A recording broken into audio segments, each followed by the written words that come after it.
Bonjour tout le monde, bienvenue dans une nouvelle vidéo. Aujourd'hui, je suis vraiment excitée parce que ça fait un petit bout que je pense à cette vidéo-là et là, j'ai enfin terminé de lire tous les livres requis pour vous la faire. Ceux qui me suivent sur Instagram le savent déjà, dans le fond, parce que je l'ai annoncé hier. J'ai envie de vous présenter 4 livres québécois pour commencer justement les lectures d'été. C'est des livres tous très minces. Il y en a qui sont très en vogue. Il y en a d'autres qu'on connaît peut-être un peu moins, mais c'est tous des grands noms de la littérature québécoise actuelle, contemporaine, moderne. Et puis avec des belles maisons d'édition que personnellement j'apprécie. Et j'en ai 3 autres qui m'attendent pour des lectures suivantes. Donc j'ai l'intention de faire 2 parties, ou plutôt 2 volumes à cette vidéo thématique roman québécois. Et puis voilà, je trouvais que par le passé, je parlais moins de romans québécois, j'étais plus dans la littérature mondiale où c'était les Antilles ou la France qui était mise de l'avant, ou l'Irlande aussi même. Puis là, ben voilà, je veux explorer plus la littérature québécoise. Je trouve que j'en connais pas assez, puis il y a tellement de belles choses qui se passent en ce moment. Donc, sans plus tarder, je vais commencer avec un recueil de poésie. Ça fait un petit bout que je l'ai lu et j'en ai parlé dans ma vidéo avec Audrey où on parle de suggestions de lecture pour la poésie. Donc, si vous l'avez pas encore vu, je vous invite à aller sur sa chaîne. Je vais mettre le lien en barre d'infos. On parle de poésie, comme quoi c'est cool, puis que c'est pas ennuyant comme on le penserait. Alors, celui que j'ai terminé et que j'ai beaucoup aimé, c'est Les choses de l'amour à marde de Maude Veilleux, publié chez L'Écrou. Je voulais m'introduire à la poésie québécoise et précisément parce que c'est écrit en français et j'ai beaucoup de difficultés avec la poésie écrite en français. Je sais pas pourquoi, c'était moins fluide, mais là j'ai trouvé mon style, j'ai trouvé mon auteur qui m'inspire et lui je l'ai vraiment beaucoup apprécié. Je compte toujours mes pages en bas à chaque fois que j'aime quelque chose. J'ai pas peur d'abîmer mon livre, si on peut voir ça comme ça. Les choses de l'amour à marde, c'est la narratrice qui va s'épancher sur les douleurs de la séparation amoureuse et de manière très... Faut éviter le mot intéressant hein, parce que ça veut quand même rien dire. Très cru avec des objets et des mots de tous les jours. Les métaphores qu'elle utilise, c'est vraiment relatable, on peut s'y associer parce que elle utilise des images, des situations qu'on vit tous les jours. Bon, de retour dans le futur, je veux encore ajouter 2 autres petits éléments.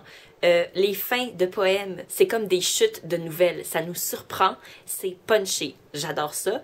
Deuxième chose, elle fait aussi des critiques du monde littéraire, pas tout le temps, mais il y a des poèmes dédiés à ça. Puis c'est des critiques tellement comme je suis d'accord, puis tellement importantes à faire. Puis je suis tellement reconnaissante qu'elle a écrit ça et inclus ça dans son recueil de poésie. J'ai trouvé ce poème où on parle de Benadryl finalement et je vais vous le lire pour vous donner une petite idée. Alors ça commence « Nos vacances, se toucheter à travers les maringouins, tandis que le Maine ronfle à nos côtés. La forêt nous crache dessus et les loups braillent la nuit à leur mère. Benadryl, aide-nous. » Et le Benadryl, aide-nous, ça ressemble vraiment à la prière chrétienne qu'on dit dans l'église. Il y a juste cette espèce d'ironie et d'humour là-dedans. Et ce que j'apprécie aussi, c'est que son ton, justement, n'est pas gênant à 100% de « Oh mon Dieu, comment je me sens mal ». C'est vraiment un ton qui se veut plus détaché de soi-même, un peu moqueur, c'est comme s'il y avait un peu d'auto-dérision. Et puis justement, la fin du recueil se termine avec beaucoup d'autodérision et de lucidité. Et je trouve que ça brise ce schéma qu'on peut reconnaître en ce moment, des retours sur les relations, les moments qui allaient bien, quand ça va pas bien. Tu sais, il y avait Milk and Honey, que c'est... bon, mélangé avec d'autres thématiques, mais il y a fait cette atmosphère-là assez plaintive. Et là, ici, avec la fin du recueil, c'est parfait, ça brise ce schéma-là, donc c'est original. Et bref, j'ai beaucoup apprécié.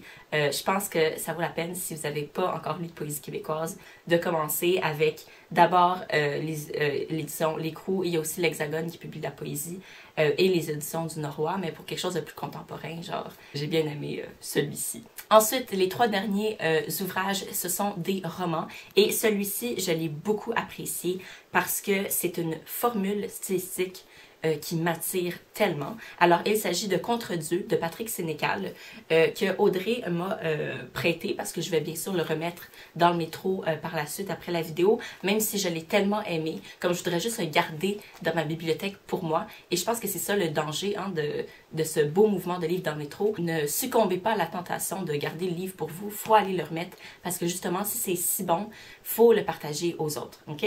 Donc, je me dis ça surtout pour moi aussi. Alors, contre Dieu, c'est une longue phrase. Il n'y a pas de point.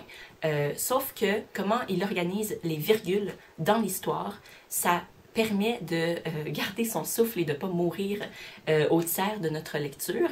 Et ça permet d'organiser ses pensées. C'est une lecture choc, assez fin du monde. Qu'est-ce qui se passe dans le fond?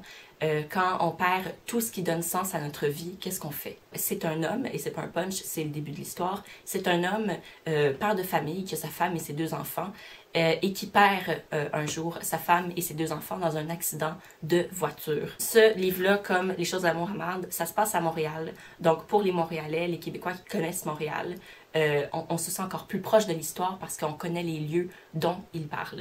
J'ai vraiment aimé les scènes qu'il a explorées ou les états psychologiques et les actes que le personnage a explorés parce que dans des situations extrêmes, vous et moi avons déjà pensé à qu'est-ce qu'on ferait. Tu sais, des fois quand on conduit sur l'autoroute, on a envie de juste lâcher le volant. Quand on est dans le métro puis il y a la petite craque entre comme le quai puis le métro, on a juste envie de mettre notre pied dedans des fois puis de s'autodétruire.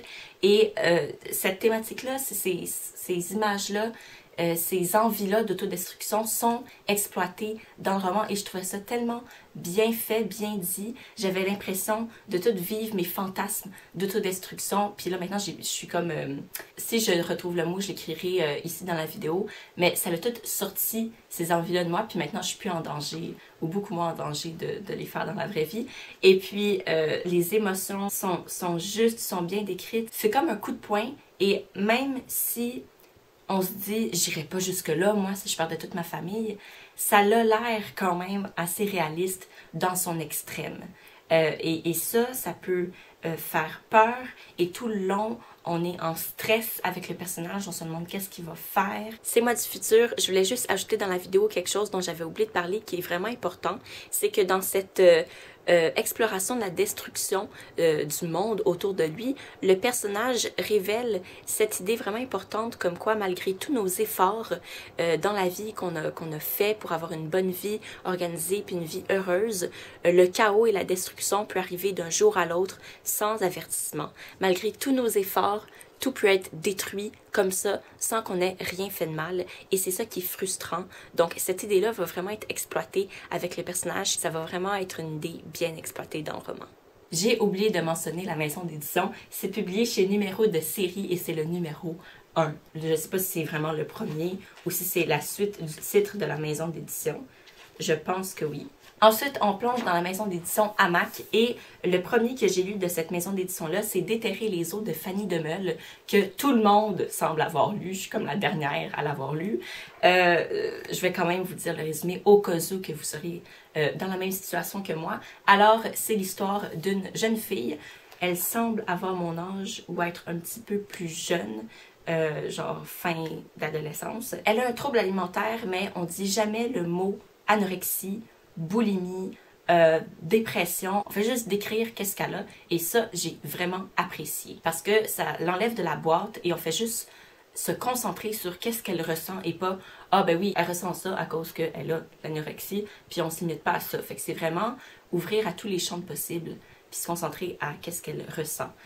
Physiquement et psychologiquement. Donc, c'est une jeune fille qui, dans sa jeunesse, va vouloir faire arrêter ses menstruations et là, de là découle son envie de ne plus manger, de rester fine et pour elle, de s'en aller vers une pureté du corps qui veut dire qu'on peut toucher les os, que tout est lisse, parfait, découpé. Même si je trouvais parfois toutes ces raisons qui ont mené à sa condition physique et mentale un peu tirée par les cheveux, je trouvais que ça apportait une dimension assez imaginaire à la lecture, qui se voulait, somme toute, je pense, réaliste. Hein? On veut que les gens qui ont vécu la même chose que le personnage se reconnaissent et ils trouvent peut-être sinon une constellation, genre ok, je suis pas toute seule, puis on comprend qu'est-ce que je vis. Moi, je pouvais pas rentrer là-dedans, je pouvais pas me reconnaître, mais donc j'ai interprété ça autrement. Tous ces éléments disparates qui mènent à cette fin, je trouvais que ça illustrait tous les possibles qui peuvent mener à une condition. C'est pas un élément ABC précisément tout le temps, à chaque fois, chez tout le monde, qui va mener à l'anorexie. Ça peut être n'importe quoi. Ce que j'ai aussi beaucoup apprécié, c'est que on reste collé aux sensations physiques du personnage. Donc, en ça, c'est une écriture très sensuelle. Vous pouvez aller voir ma vidéo avec MH, on en parle sur sa chaîne, je vais le mettre en barre d'infos. On parle beaucoup de sueur qui coule dans son dos, puis ça illustre comme son stress ou son mal-être. Pour décrire son évolution. Et puis, c'est vraiment une descente, là, une chute que vit le personnage. Et à la fin, ça devient vraiment, pour moi, insupportable. Parce que, justement, la jeune fille, la vie est devenue insupportable pour elle. Ben, je le ressens tellement. Là, sensible, ça, puis ça finit pas. C'était bien décrit. Donc, en bref, si moi, j'ai pas vécu ce que le personnage a vécu, parce que on entre si bien dans sa tête, j'ai pu comprendre qu'est-ce qui l'a mené à ce qu'elle est devenue, ce qu'elle vivait. C'est juste que moi, il m'est resté cette petite pensée dans la tête de comme, mais pourquoi tu te fais ça? Tu sais, le pourquoi ça en est venu là, tu pourrais pas juste arrêter, mais justement, non, tu peux pas juste arrêter dans certaines conditions. Donc, voilà, le style d'écriture, c'est simple, c'est clair, c'est très imagé, il y a beaucoup de métaphores, mais elles sont compréhensibles. Finalement, on en vient au tout dernier roman que j'ai terminé tout récemment. Il s'agit de Prague de Maud Veilleux, même maison d'édition. Et Maud Veilleux, vous êtes pas fou, vous avez déjà entendu son nom. Elle est aussi poétesse. Ici, c'est une autofiction. Très important. Hein? Ceux qui savent pas c'est quoi l'autofiction par rapport à un roman de fiction, c'est que on va prendre sa propre personne, donc Maud se prend comme personnage principal et va mélanger sa vie réelle avec la fiction. Elle va se mettre en fiction. Donc oui, il peut y avoir des éléments vrais dans sa vie, mais elle peut aussi romancer le tout en s'utilisant elle-même. Donc, à ne pas prendre comme une biographie, comme une autobiographie, ok? Il y a des trucs qui sont pas vrais là-dedans, puis on sait pas c'est quoi, puis on ne saura pas c'est quoi, sauf si on devient son pote, puis qu'on apprend toute sa vie puis tous ses secrets, ok? Donc, voilà. Moi, j'aime beaucoup l'autofiction jusqu'à présent. Une des autofictions préférées que j'ai lues, c'est Pourquoi Bologne de Alain Farah. Et si vous le connaissez pas, ben, un autre auteur québécois à lire. Ce livre-là, c'est un coup de cœur. Je l'ai tellement aimé. De un, parce que je me reconnaissais dans certains éléments de la vie et des réflexions du personnage. De deux, parce que ces réflexions portaient sur une thématique qui m'intéresse en ce moment. J'arrête pas de lire là-dessus. Le couple ouvert, explorer la sexualité. J'ai lu dernièrement Future Sex de Emily Witt, ou Witt, je sais pas comment on le prononce, dont je vais vous parler dans une prochaine vidéo. Et puis là, de ce livre-là, qui est très essayistique, journalistique, qui explore tous les possibles aux États-Unis par rapport à la sexualité, j'arrive là-dessus où c'est une jeune fille, on se doute c'est Maud, qui a un couple ouvert avec, elle a son copain officiel Guillaume, et elle a un couple ouvert, donc elle va avoir son amant qui lui s'appelle Sébastien, et ça se passe encore à Montréal, donc je reconnaissais les rues, je pouvais voir où elle allait, où elle traînait et tout. Donc ça va être sa relation avec l'écriture et ces deux hommes-là qui font sa vie actuelle. Son roman qu'elle va écrire en ce moment, ben c'est celui-ci justement. Et là elle se dit, il faut que j'aille au bout de ce roman-là et il faut que je devienne plus solitaire, que je sois à l'aise d'être seule, parce que pour écrire un roman, il faut être seule. Mais elle n'est pas à l'aise avec la solitude. Donc elle va prendre sa vie et elle va l'utiliser comme matière à fiction pour le roman. Sauf qu'à un point, elle se rend compte qu'elle détruit un peu sa vie pour faire son roman. Et ça, je trouve que c'est un sujet tellement intéressant, surtout dans le domaine de l'autofiction. Quand on prend sa propre vie pour la modifier, est-ce qu'on va modifier aussi comment on vit sa vie pour que ça fasse de la matière intéressante pour le livre? Ou, tu sais, Fait que ça, j'ai vraiment aimé ça, puis ces pensées, j'étais comme... C'est tellement juste et précis, puis il y avait des phrases, j'étais comme... Oui, t'as compris la nuance et tout. Ensuite de ça, pour le style, c'est écrit au « je », puis il y a beaucoup, presque toutes les phrases commencent par « je »,« j'ai »,« je suis ». Ça crée un rythme, puis ça fait qu'on entre vraiment dans sa tête.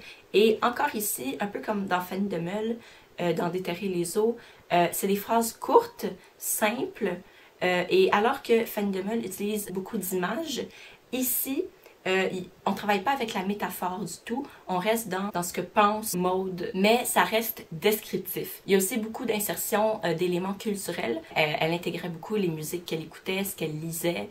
Il y avait un peu un effet d'étrangeté pour moi parce que elle mentionne beaucoup Claire Legendre, qui est une auteure qui l'inspire dans le roman, et ben, c'est ma prof.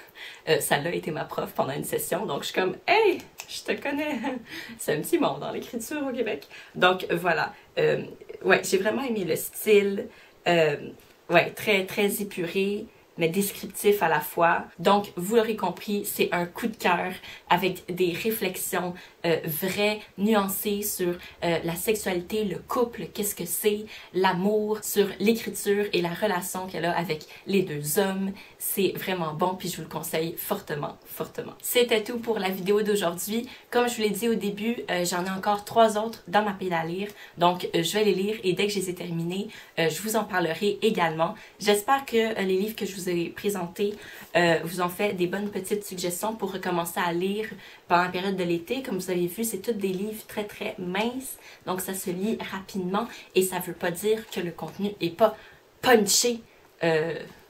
Aussi, les Québécois, je trouve, et ça se reflète beaucoup dans les émissions télévisées, on aime les sujets qui vont droit au cœur et qui nous donnent des coups de poing dans le ventre. On est très... Ouais, donc des livres puissants à l'image de la culture québécoise. Donc d'ici la prochaine vidéo, je vous souhaite de passer une super belle journée, des belles lectures, puis on se voit la prochaine fois. Bye!